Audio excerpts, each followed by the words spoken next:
সেই দিন যদি আওলাদে রাসূল ইমাম হুসাইন ইয়াজিদের কাছে বায়াত নিতেন তাহলে মুসলমান সারা জীবন মিথ্যার কাছে মাথা নত করত। আজকে ইসরায়েলের ছেলেদের দিকে, ফিলিস্তিনের বাচ্চাদের দিকে তাকান। সাংবাদিকরা জিজ্ঞেস করলো, মাও নাই, বাবাও নাই, ভাইও নাই, বোনও নাই, কেউ নাই। ছোট্ট শিশুকে জিজ্ঞেস করা হলো, কেমন আছো? ওরা বলে আলহামদুলিল্লাহ।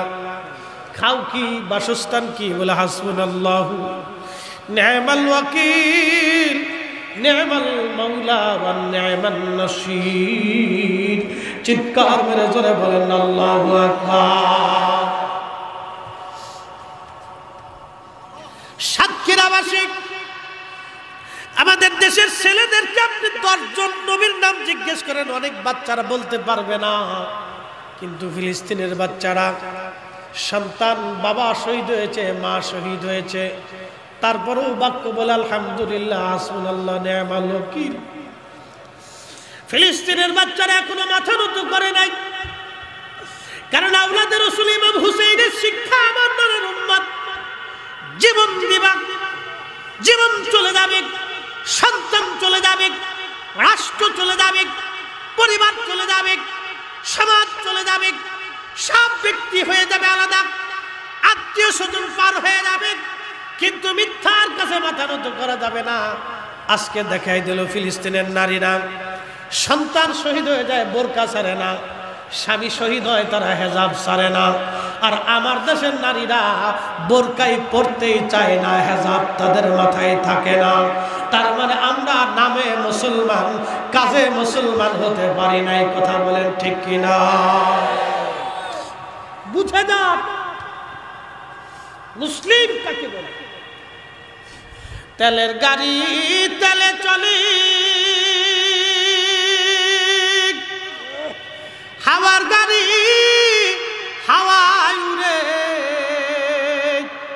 বিনা তেলে চালায় গাড়ি নবী সুলাইমান। আমরা সেই মুসলমান, আমরা সেই মুসলমান। কথা কোন ঠিক কিনা? আজকে সুদের কারবারি করি পয়সার জন্য, ঘুষের কারবারি করি পয়সার জন্য।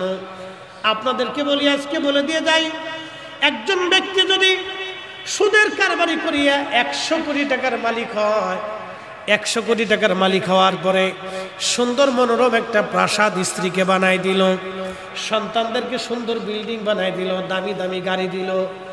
এখন ওই ব্যক্তি যদি তার স্ত্রীকে যায় বলে, বিবি রে, আমার তো অনেক সম্পদ আছে, তো তোমার একটা বাড়ি বানাই দিলাম, আমি আরেকটা বিয়ে করতে চাই, ওই স্ত্রীকে মানবে?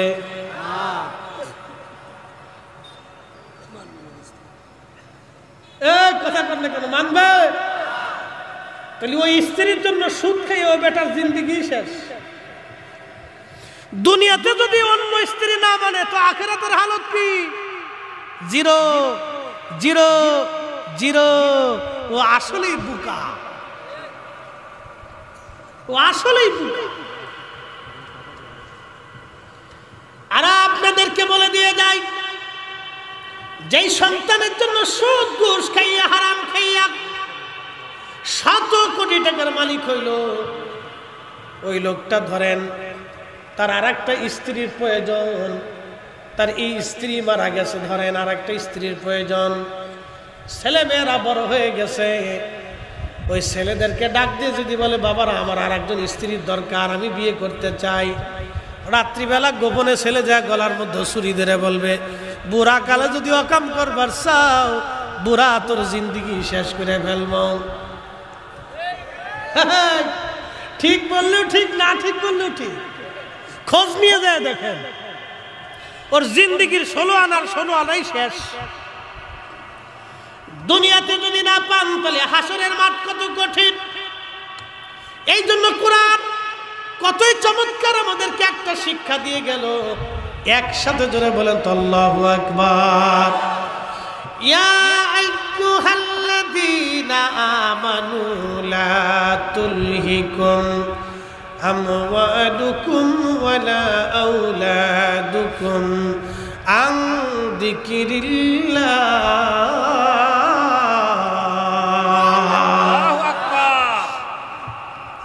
বুঝতে অসুবিধা না? তাহলে দোয়া পর্যন্ত আসেন তো ইনশাআল্লাহ? না না, জোরে বলেন ইনশাআল্লাহ। আপনাদেরকে একবারে বেশি রাত্র করে কষ্ট দিব না।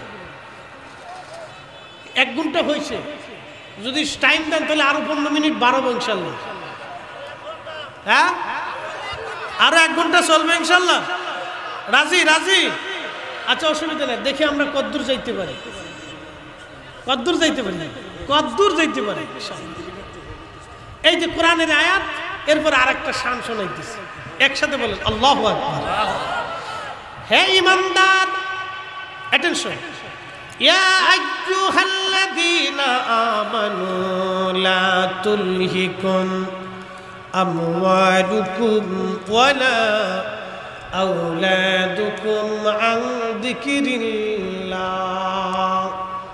ও ঈমানদার, সম্পদের মোহে, সন্তানের প্রেমে পড়ে তোমরা আমি আল্লাহর জিকির থেকে গাফিল হইও না। নামাজ ছেড়ে দিও না, হালাল ছেড়ে দিও না, আখিরাত বরবাদ করিও না। স্ত্রীর প্রেমে পড়ে, সন্তানের প্রেমে পড়ে, সম্পদের প্রেমে পড়ে আমি আল্লাহ থেকে তোমরা জুদা হয়ে যাইও না। যদি জুদা হও তাহলে কি হবে? ওয়া মাইয়াফআল যালিকা ফাউলাইকা হুমুল